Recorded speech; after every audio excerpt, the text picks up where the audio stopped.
कौरवों के बीच गए संदेशा लेके, आखिरी संदेशा, वहां पे भी उनकी भाषा देखिएगा। आप महाभारत अगर सीरीज देखिए तो भाषा देखिएगा, दुश्मन से भी इस तरह से बात कर रहे थे जैसे लगता था गुरु जी से बात कर रहे हैं। ये भाषा की मर्यादा। लेकिन आज ये वही श्याम की धरती है, ये वही पुरुषोत्तम राम की धरती है जहां लोग तहजीब भूल गए कि बात करना कैसा चाहिए। ये वही पुरुषोत्तम राम थे जिनके अपने भाई लक्ष्मण जी को जब शिक्षा लेनी थी ना, तो रावण के पैताने बैठे थे कि ये शिक्षा लेना है तो उसके पास झुकना पड़ेगा यहाँ पर। लेकिन आज हम लोग भूल गए हैं कि हमें बात में तो इतना आजकल वो तहजीब ही नहीं रह गया है कि इतना रफ बोल दो कि दुश्मन। किसी से पूछा, एक लड़का पूछा तुम्हारा क्या हाल है, तो कर है खराब है, ठीक कर दोगे। जब हाल है भाई, आप सबकी जिंदगी में कुछ कठिनाइयां आएंगी, ठोकरें लगेंगे, लेकिन ठोकर खा के संभलना भी जरूरी है। ठोकरें खाकर भी ना संभला तो ये मुसाफिर का नसीब। राह के पत्थर तो अपना फर्ज अदा कर चुके हैं और कभी भी मुश्किलों से घबराइएगा नहीं। कोको कोला कंपनी जब स्थापना हुई थी तो एक साल में केवल इसके 25 बोतल बिके थे।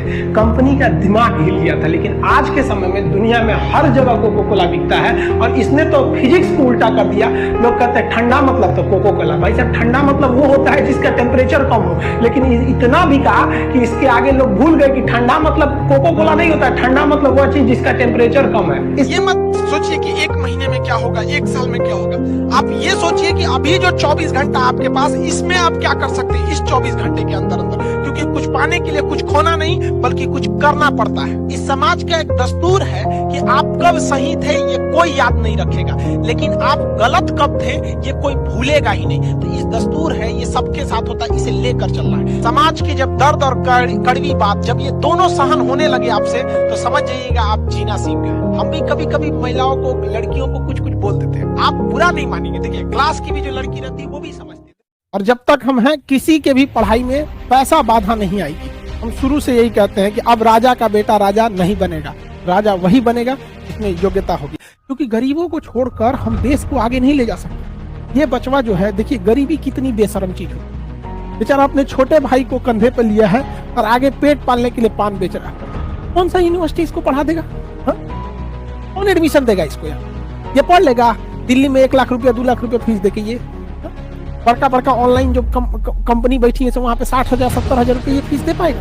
नहीं दे पाएगा। इसके लिए आते हैं खाने। इन लोगों के लिए हम लोग लड़ते हैं क्योंकि ये बच्चे कहीं ना कहीं मारे जाते हैं। भगवान से भी हम क्या कहें, किसी के घर में नोट की पेटी बरसे न बरसे, लेकिन कोई भी इंसान रोटी के लिए न तरसे, इतना भी गरीबी नहीं होना चाहिए। इन सब बच्चों के लिए आदमी पढ़ाता है। देखिए, आपको एक तस्वीर दिखाते हैं। इस तस्वीर में एक शादी का माहौल है, ये दूल्हा है, इनके कोई भी होंगे करीबी बच्चा है। कितना खुशनसीब है। इसके लिए हर यूनिवर्सिटी, हर कॉलेज, हर कोचिंग का दरवाजा खुला है। लेकिन इसी की शादी में ये महिला को देखिए, ये लाइट लेके घूम रही है, अपने सर पे लाइट लेके जा रही है। और इस महिला का संघर्ष देखिए, इसके एक छोटे से बच्चे को गोद में ले रखा है। अब इसका जीवन का संघर्ष देखिए, छोटे से बच्चे को गोद ले रखा है। इसका ये भी एक बच्चा है, एक इसका नसीब देखिए, और ये भी एक बच्चा है, इसका नसीब। इसको सारा जगह दरवाजे खुले, इसके लिए बंद रहेंगे दरवाजे। लेकिन याद रखिएगा, खान अभी जिंदा है, तब दरवाजे बंद हो जाएंगे, फिर भी हम इनके लिए लड़ते रहेंगे। इस बच्चे को भी पढ़ाएगा इंसान। इतनी सस्ता, इस पढ़ाई की इतना सस्ता और इतना क्वालिटी बेहतरीन करेंगे ना कि आने वाले भविष्य में जब ये बच्चा पढ़ेगा और ये बच्चा पढ़ेगा तो सक्सेस के मामले में दोनों बराबर खड़े होंगे। कहीं ना कहीं ये बीट कर जाएगा।